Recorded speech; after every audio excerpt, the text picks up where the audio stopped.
بهذه الجلسة ناخذ قرارات صعبة رغم الظروف والتحديات الاقتصادية. نعم، عندنا أزمة اقتصادية كبيرة والرواتب متعطلة، ولكن بكل تأكيد اليوم إن شاء الله نحل موضوع الرواتب، ولكن في نفس الوقت يجب أن نعمل ننطي استثناء بوضع خاص لمدينة الناصرية. ذي قار تعني الكثير للعراق، تعني العلماء، تعني المثقفين، وتعني الثروة كذلك. احنا عندنا مشروع نفطي راح يكون أهم مشروع في العراق.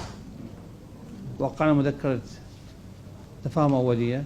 أتمنى من السادة الوزراء أن ينطون جهد كبير ومتابعة لما ناخذ من قرارات فيما يخص محافظة ذي قار. تستحق من عندنا الكثير، قد طتنا الكثير ما انطيناها شيء حقيقة.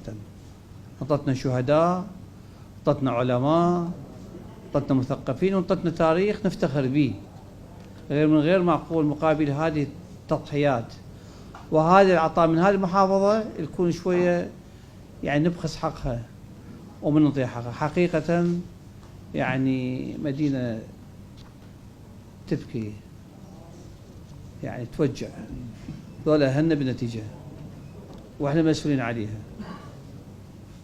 اتمنى من السادة الوزراء السيد المحافظ يقدم تقرير حول محافظة ذي قار، ومن السادة الوزراء نحط انذار حقيقي لمتابعة كل المشاريع في هذه المحافظة. ما لا نستخدم كلمة منكوبة، بس مدينة حقيقة متعرضة للتهميش منذ تأسيس الدولة العراقية ولحد هاللحظة وما بعد 2003.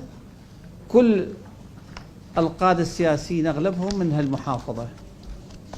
ما قدمنا لها شيء، خل قدمنا شيء. نحاول بهذا الوضع الاقتصادي، بهذا الظرف، نحتاج نعطي اهتمام.